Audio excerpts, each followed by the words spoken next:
अस्सलामुअलैकुम बच्चों, मैं हूं काशिफ रहमान, आपका इस्लामियत के टीचर। तो आए आज जो हमारा टॉपिक है पहला सूरह 3। तो सूरह 3 पढ़ते हैं जैसा कि आपको नज़र आ रहा है। तो सूरह 3 में एक दफ़ा पढ़ता हूं, फिर 2 दफ़ा आप मेरे साथ दोहराएंगे, ठीक है। तो शुरू करते हैं हमारी सूरह 3। तो बिस्मिल्लाहिर्रहमानिर्रहीम, अल्लाह के नाम से जो नहायत मेहरबान रहम करने वाला है। वत्तीन वज़ैतून वतूर सीनीन वहाज़ल बलदिल अमीन लक़द खलक़नल इंसान फ़ी अहसनि तक़वीम सुम्मा रददनाहु अस्फ़ल साफ़िलीन इल्लल्लज़ीना आमनू व अमिलुस्सॉलिहाति फ़लहुम अज्रुन गैरु ममनून फ़मा युकज़्ज़िबुका बअदु बिद्दीन अलैहिस्सलाहु बिअहकमिल हाकिमीन। तो जैसा कि मैंने एक दफ़ा पढ़ ली है, अब आप 2 दफ़ा मेरे साथ दोहराएं। मैं दोस्तों पढ़ता हूँ, ठीक है। आप भी पीछे से मेरे साथ दोहराएंगे और आपकी किताब आपके पास होनी चाहिए ताकि आपको जो आयतें हैं वो वाज़े और अल्फाज वाज़े नज़र आएँ, ठीक है। तो शुरू करते हैं, मेरे साथ दोहराइएगा। बिस्मिल्लाहिर्रहमानिर्रहीम। वत्तीन वज़ैतून वतूर सीनीन वहाज़ल बलदिल अमीन लक़द खलक़नल इंसाना फ़ी अहसनि तक़वीम सुम्मा रददनाहु अस्फ़ल साफ़िलीन इल्लल्लज़ीना आमनू व अमिलुस्सॉलिहाति फ़लहुम अज्रुन गैरु ममनून फ़मा युकज़्ज़िबुका बअदु बिद्दीन अलैहिस्सलाहु बिअहकमिल हाकिमीन। तो एक दफ़ा और पढ़ते हैं इसको। बिस्मिल्लाहिर्रहमानिर्रहीम। वत्तीन वज़ैतून वतूर सीनीन वहाज़ल बलदिल अमीन लक़द खलक़नल इंसाना फ़ी अहसनि तक़वीम सुम्मा रददनाहु अस्फ़ल साफ़िलीन इल्लल्लज़ीना आमनू व अमिलुस्सॉलिहाति फ़लहुम अज्रुन गैरु ममनून फ़मा युकज़्ज़िबुका बअदु बिद्दीन अलैहिस्सलाहु बिअहकमिल हाकिमीन। तो बेटा हमने जो है अब सूरह 3 पढ़ ली है। अब हम इसके तर्जुमे की तरफ चलते हैं, ठीक है बेटा। तो तर्जुमा हम पढ़ते हैं, ठीक है। तर्जुमे में सबसे पहले है, कसम है इंजीर की और जैतून के तूर सीना की और इस अमन वाले शहर की, अलबत्ता हमने इंसान को बेहतरीन साख्त में पैदा किया है, फिर हमने उसे सबसे नीची पस्तरीन हालत में लौटा दिया, सिवाय उन लोगों के जो ईमान लाए और उन्होंने नेक अमल किए, तो उनके लिए ख़त्म ना होने वाला अजर है। बस तू उसके बाद रोज़ जज़ा और सज़ा क्यों झुटलाता है? क्या अल्लाह सब हाकिमों से बड़ा हाकिम नहीं? तो ये तर्जुमा था इसका, ठीक है। अब हम इसको एक एक आयत के साथ पढ़ते हैं, जिसे शुरू करते हैं। बिस्मिल्लाहिर्रहमानिर्रहीम, अल्लाह के नाम से जो नहायत मेहरबान और रहम करने वाला है। वत्तीन वज़ैतून, कसम है इंजीर की और जैतून की, वतूर सीनीन और तूर सीना की, वहाज़ल बलदिल अमीन और उस अमन वाले शहर की, लक़द खलक़नल इंसान फ़ी अहसनि तक़वीम, अलबत्ता हमने इंसान को बेहतरीन साख्त में पैदा किया है। सुम्मा रददनाहु अस्फ़ल साफ़िलीन, फिर हमने उसे सबसे नीची यानी कि पस्तरीन हालत में लौटा दिया है। इल्लल्लज़ीना आमनू व अमिलुस्सॉलिहाति फ़लहुम अज्रुन गैरु ममनून, सिवाय उन लोगों के जो ईमान लाए और उन्होंने नेक अमल किए। फ़मा युकज़्ज़िबुका बअदु बिद्दीन, और तो उनके लिए ख़त्म ना होने वाला अजर है। अलैहिस्सलाहु बिअहकमिल हाकिमीन, बस तो उसके बाद रोज़े जज़ा और सज़ा को क्यों झुटलाता है? क्या अल्लाह सब हाकिमों से बड़ा हाकिम नहीं? तो बेटा ये तर्जुमा था। इसमें अल्लाह ताला ने इंजीर की, जैतून के तूर सीना और अमन वाले शहर यानी कि मदीने की, मदीना एक अमन वाला शहर है कि जहाँ पर यानी कि मक्का और मदीना जहाँ पर कोई मतलब अमन ख़राब नहीं होता, वहाँ पे कोई खून खराबा नहीं होता, ठीक है।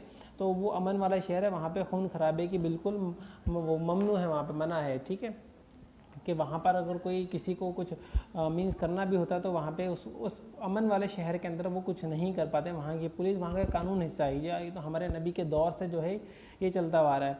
तो उसके बाद अल्लाह ताला ने इंसान के बारे में बताया कि उसे हमने एक बेहतरीन इंसान यानी कि अशरफुल मखलूक़ात में पैदा किया है, और उसके बाद उसको सबसे निचली हालत में डाल दिया है। निचली हालत मतलब पस्त तरीन, जो सबसे घटिया तरीन जो हालत होती है ना, उसमें डाल दिया। वो उन लोगों को कि जिन्होंने बुरे काम किए, जो अपने इस दुनिया में आने का मकसद भूल चुके हैं, तो अल्लाह ताला ने उनको उनकी पस्त तरीन हालत में डाल दिया, यानी कि फिर वो मरने के बाद सारे जहन्नुम ही हैं, ठीक है। तो और उसके बाद क्या कहा है, उसके बाद जो कहा है कि सिवाय उन लोगों के मीन, यानी कि यहाँ पर कुछ लोगों को कैटेगराइज करके गया है कि इन लोगों के अलावा हमने सारे इंसानों को पस्तरीन सबसे बुरी कंडीशन के अंदर डाल दिया है, ठीक है। तो वो कौन लोग हैं, वो लोग हैं जो ईमान अल्लाह पर ईमान लेकर आए, उन्होंने नेक अमल किए, तो उनके लिए अल्लाह ताला ने कहा है कि जिन्होंने नेक अमल किए तो उनके लिए ख़त्म ना होने वाला अजर है, मीन्स जो क़यामत तक और क़यामत के बाद तक उनको उसका सवाब और अजर मिलता रहेगा। वो जन्नतों में जन्नत में मज़े करते रहेंगे, हर तरह की उनके पास नेमतें मौजूद होंगी, लेकिन वो लोग इससे महरूम हो जाएंगे जो अपनी दुनिया में आने का जो मकसद है वो भूल चुके हैं, जो राह रात से सीधी रास्ते से हट चुके हैं, ठीक है। तो बेटा ये था आपका तर्जुमा इस सूरत का। अब हम इस तर्जुमे के बाद इसके सूरत के तारुफ की तरफ चलते हैं।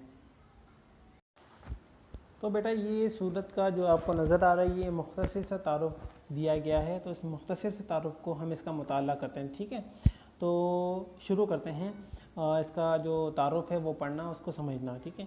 अच्छा, इस सूरत के बारे में बताया गया है कि ये सूरत सबसे पहले जो शुरू में बताया गया कि ये सूरत मुबारक जो है वो मक्की दौर में नाजिल हुई, और मक्की दौर जो होता है वो जिस तरह मैंने आपको सूरे अंशरा में बताया कि मक्की दौर जो है वो हिजरत मदीना से पहले का जो दौर है उसे मक्की दौर कहते हैं, ठीक है। हिजरत मदीना के बाद मदनी दौर आता है, तो मक्की दौर में नाजिल हुई। इसमें अल्लाह ताला ने पहले उन 3 मकामात की कसम इरशाद फरमाई जिनका ताल्लुक़ इंसानियत की आला तरीन अफराद यानी अम्बिया कराम अलैहिस्सलाम से है, ठीक है। यानी कि इंसानियत के सबसे आला तरीन अफराद कौन है, अम्बिया कराम अलैहिस्सलाम, ठीक है, तो उनसे है। और फिर इंसान की जिस तरह मैंने आपको बताया ना कि अल्लाह ताला ने इरशाद फरमाया कि हमने इंसान को बेहतरीन साख में पैदा किया, तो इंसान की अज़मत को बयान फरमाया कि हमने इंसान को बेहतरीन सलाहियतों के साथ पैदा किया है, ठीक है। यानी कि अशरफुल मखलूक़ात पैदा किया, जितनी भी अल्लाह ताला की दुनिया के अंदर मखलूक़ात हैं उन सब में सबसे अफजल तरीन जो मखलूक है वो इंसान है। फिर उसके बाद जब अल्लाह ताला ने इंसान की सलाहियतों को बयान फरमाया, फिर उसके साथ साथ ये भी बयान फरमाया कि फिर इंसान के रवैयों का भी जिक्र किया है कि कुछ इंसान नेक हैं और कुछ बद हैं, यानी कुछ जो अच्छे काम करते हैं, कुछ बुरे काम करते हैं। फिर उसी को वक़्त क़यामत पर दलील बनाया कि इंसान के मुख्तलिफ़ रवैयों का तकाजा है कि एक दिन ऐसा आए, वो कौन सा दिन, वो क़यामत का दिन। तो उस क़यामत वाले दिन क्या होगा कि जब अल्लाह ताला नेक लोगों को उनकी नेकियों का अजर देगा और बुरे लोगों को उनकी बुराइयों पर सज़ा देगा। और आप सबको पता है कि नेक लोग जो नेक काम करते हैं, अगर आप नेक काम करेंगे, मैं नेक काम करूँगा, हम सब नेक काम करेंगे, तो हमें जो अजर मिलेगा वो क्या अजर मिलेगा कि हमें अल्लाह ताला जन्नतों में आला मकामात पर फायज़ करेंगे और हमें जन्नतों की जो नेमतें हैं उनसे फैज़ याब करेंगे, हम उनसे फैज़ याब होंगे, हमारे पास जन्नत की जो नेमतें हैं उसके हम मज़े लूट रहे होंगे। और जो बुरे काम करेंगे फिर उनके लिए अल्लाह ताला ने भड़काई हुई जो आग है, जो उनके लिए जहन्नुम बनाई हुई, जहन्नुम में जलते रहेंगे, ठीक है। तो ये इसका छोटा सा मुख्तसर सा तारुफ है। इसके बाद जो हमारा नेक्स्ट जो हमने आज की टॉपिक में अंदर कवर करना है वो है हमारा हिफ्ज़ व तर्जुमा। उसके अंदर हम 3 कुरानी दुआएं हैं वो करेंगे, लेकिन उससे पहले मैं आपको ये दिखा दूँ कि बेटा इसके साथ साथ जो हमने मैं आपको जो इसके मीन्स ये काम आपने करना है कि कॉपी के अंदर आपने सूरत की फ़ोटोकॉपी करवानी है, लिखना नहीं है, फ़ोटोकॉपी करवा के आपने अपनी कॉपी के फ्रंट पे ऊपर पेज करना है और नीचे तर्जुमा खुद लिखना है, ठीक है। तारुफ नहीं लिखना, तर्जुमा लिखना है। तर्जुमा लिखने के बाद जो सूरत का आगे जो मश्क है, सरगर्मी है, खाली जगहें हैं, वो मैं अभी आपको करके दिखाता हूँ किस तरह करते हैं वो।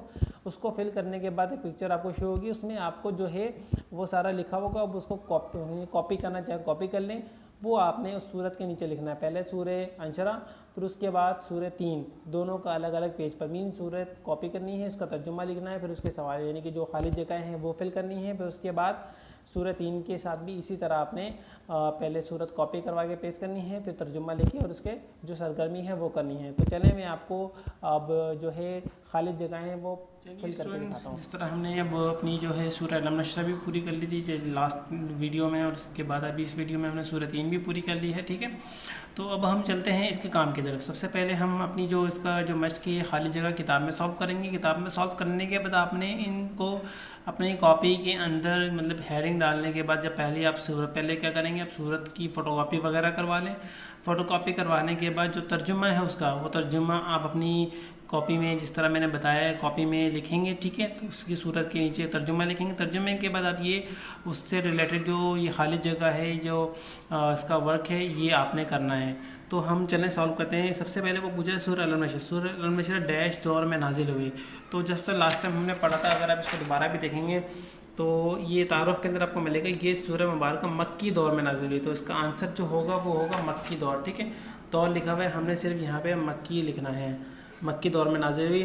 अच्छा, उसके बाद दूसरे में पूछ रहा है कि मक्की दौर डैश से पहले का दौर है। मक्की दौर जो है वो हिजरत मदीना से पहले, जिस तरह हमने उसमें पढ़ा था, हिजरत मदीना से पहले का दौर है, ठीक है। ये आपने तो लिख लेना। फिर उसके बाद तीसरा जो इसका ऑप्शन है उसमें वो कह रहा है कि पूछ रहा है जो अल्लाह ताला ने हर मुश्किल के साथ क्या रखी है, यस आसानी रखी है, हर मुश्किल के साथ आसानी रखी है। यानी कि हर मुश्किल के बाद जिस तरह मैंने आपको बताया था हर मुश्किल के बाद आसानी है, तो उसी तरह इसका जवाब भी बहुत इजी है, आपको मिल जाएगा। उसके बाद सूरह 3 की तरफ आते हैं। सूरह 3, अच्छा सूरह 3 हमने पढ़ी है, उसमें कह रहे हैं इस सूरत में अल्लाह ताला ने इंसानों की डैश को बयान फरमाया है। अगर आपको ये यही याद हो तो फिर आप इसको देखेंगे। अच्छा, इसमें देखें, अगर इसके तर्जुमे में देखें या सूरह 3, अच्छा सूरह 3 पे आ जाएँ, इसमें देखेंगे इसको तर्जुमे को पढ़ लें, ठीक है, या फिर इसके तारुफ को पढ़ लें। ये सूरह मुबारक मक्की दौर में नाजिल हुई, ठीक है, और ये वाली सूरत भी जो थी वो मक्की दौर में नाजिल हुई, ठीक है। दोनों सूरतें मक्की दौर में हुई। अच्छा, इसमें अल्लाह ताला ने पहले इन 3 मकामात की किस्म का इरशाद फरमाया जिनका ताल्लुक इंसानियत के अल्लाह ताला ने अफराद यानी अंबिया कराम से पहले फिर इंसान की अज़मत को बयान फरमाया।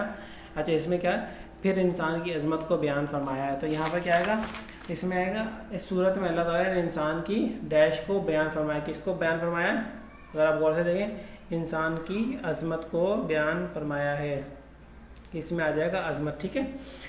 तो उसके बाद के अल्लाह ताला ने इंसान को बेहतरीन डैश के साथ पैदा फरमाया। किसके साथ पैदा फरमाया, अगर इसको देखें,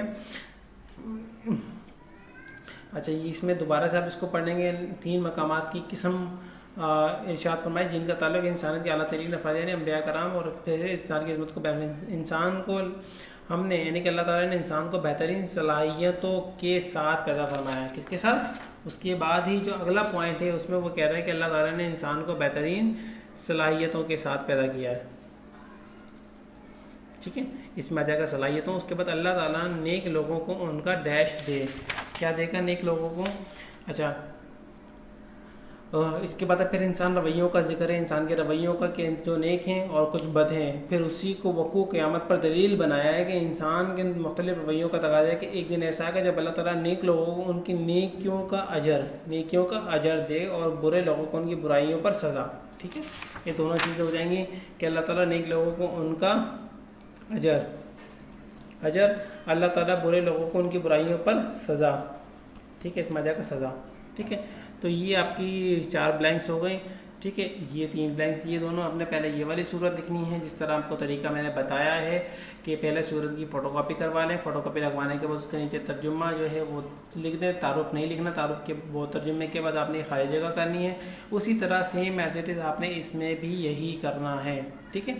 अब हम चलते हैं, हमारा जो हिफ्ज़ तर्जुमा का टॉपिक है, हिफ्ज़ तर्जुमा के अंदर हम जो है वो कुछ दुआएँ हैं, 3 कुरानी दुआएं हैं, उसको पढ़ते हैं और उसकी तर्जुमे को भी देखते हैं, ठीक है।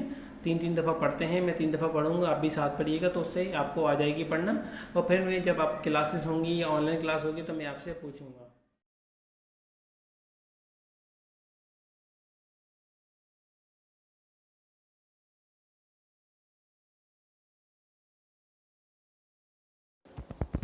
ठीक ठीक है बेटा, जैसे कि आपने वो काम अब देख लिया है, तो उस काम के बाद हम अपना जो नेक्स्ट टॉपिक है जो मैंने आपको बताया हिफ्ज़ व तर्जुमा, तो हिफ्ज़ व तर्जुमा के अंदर जो है हम अपना जो कुरानी दुआएं हैं उसको कवर करेंगे और हम कुरानी दुआओं को पढ़ेंगे। तो जैसा कि मैं जिस तरह पहले मैंने पढ़ा है, तो मैं 2 टाइम्स कुरानी दुआएं पढ़ूंगा और आप भी पीछे से रिपीट करेंगे, देन मैं आपको तर्जुमा भी बताऊँगा उसका, ठीक है। तो इस तरह आप कुरानी दुआएं पढ़ लेंगे और ये कुरानी दुआएं जो हैं ये आपको ज़बानी याद होनी चाहिए, ठीक है। जब आप स्कूल आएंगे आफ्टर 30 इंशाल्लाह, जैसे आप स्कूल आएंगे तो फ़र्ज़ इस्लामियत के यूनिट के अंदर जो है मैं आपसे ये तीनों कुरानी दुआएं ज़बानी सुनूंगा, ठीक है। तो आपको कुरानी दुआएं लाजमी तौर पर आनी चाहिए। तो ठीक है बेटा, अब हम चलते हैं अपने कुरानी दुआओं की तरफ। से पहले दुआ जो है हम उसको कवर करते हैं। तो बेटा ये आपकी पहली दुआ है, हम इसको पहले 2 दफ़ा जो मैं बताया 2 दफ़ा पढ़ेंगे, फिर उसके बाद हम इसके तर्जुमे की तरफ चलते हैं। तो आपकी पहली दुआ है बिस्मिल्लाहिर्रहमानिर्रहीम, रब्बना अफ़रिग़ अलैना सब्रन व सब्बित अक़दामना वंसुरना अलल क़ौमिल काफ़िरीन। इसको एक दफ़ा और पढ़ लेते हैं और मैं स्लो स्लो पढ़ता हूँ और मेरे तलफ़्फ़ुज़ को ज़रा गौर से देखें और उसके बाद आपने भी इसको इसी तरह रिपीट करना है। रब्बना अफ़रिग़ अलैना सब्रन व सब्बित अक़दामना वंसुरना अलल क़ौमिल काफ़िरीन।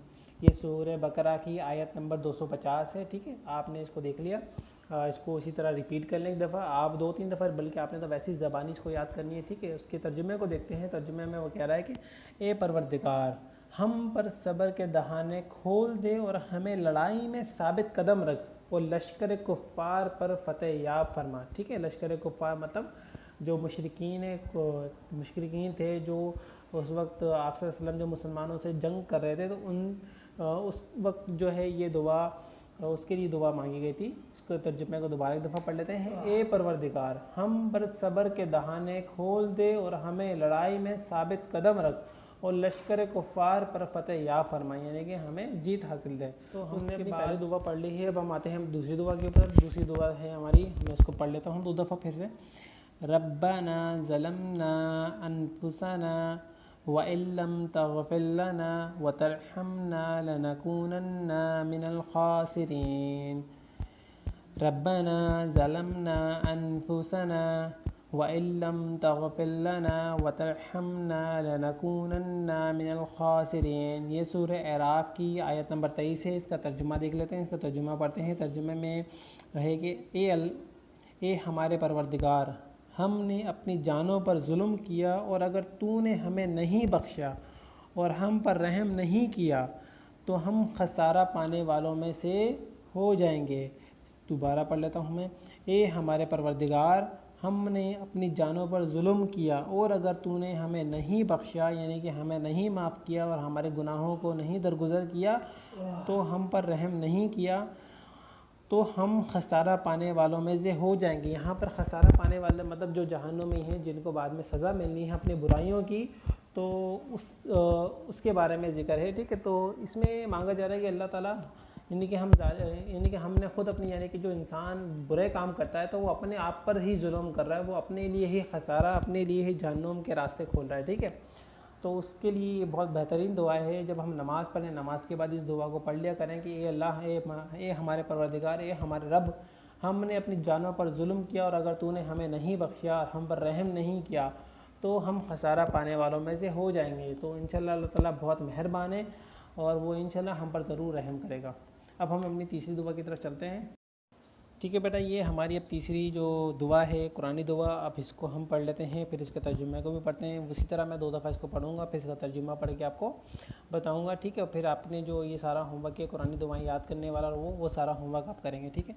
तो दुआ है रब्बना ग़फ़िर लना व लिइख़वानिना अल्लज़ीना सबक़ूना बिल ईमान वला तजअल फ़ी क़ुलूबिना ग़िल्लन लिल्लज़ीना आमनू रब्बना इन्नका रऊफ़ुर रहीम।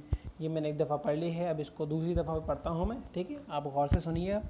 रब्बना ग़फ़िर लना व लिइख़वानिना अल्लज़ीना सबक़ूना बिल ईमानी वला तजअल फ़ी क़ुलूबिना ग़िल्लन लिल्लज़ीना आमनू रब्बना इन्नका रऊफ़ुर रहीम। सूरह हशर की आयत नंबर 10 है। इसका तर्जुमा है बहुत प्यारा तर्जुमा है इसका और एक बहुत प्यारी दुआ है। ए हमारे परवरदिगार, हमारे और हमारे भाइयों के जो हमसे पहले ईमान लाए हैं गुनाह माफ़ फरमा, और ईमान वालों की तरफ से हमारे दिल में कीना व हसद वगैरह जो चीज़ें हैं ना पैदा होने दे। ए हमारे परवरदिगार, तू बड़ा शफ़क़त करने वाला मेहरबान है। ये एक बहुत प्यारी दुआ है, इसको आप याद कर लें और इसकी एक रूटीन बना लें कि हर नमाज के बाद ये दुआ मैंने लाजमी करनी है। जिसका तर्जुमा एक दफ़ा फिर पढ़ लेते हैं। ए हमारे परवरदिगार, हमारे और हमारे भाइयों के, यानी कि हर मुसलमान जो है वो आपस में भाई भाई हैं, तो उनका जिक्र है कि हमारे भाइयों के जो हमसे पहले ईमान लाए हैं गुनाह माफ़ फरमा, और ईमान वालों की तरफ से हमारे दिल में कीना यानी कि हसद ना पैदा होने दे। ए हमारे परवरदिगार, तू बड़ा शफ़क़त करने वाला मेहरबान है। ठीक है, ये बेटा ये आज की आपका लेक्चर था और ये वीडियोस थी। ठीक है, अच्छा ये जो दुआएं थी ये और जो सूरत थी और उसका जो काम था, ये जो आपको जिस तरह होमवर्क बताया गया ये दुआएं आपने याद करनी है, इनके तर्जुमे आपको याद होने चाहिए, और वो सूरत को कॉपी में किस तरह करना है वो तरीका आपको बता दिए। तो ठीक है बेटा।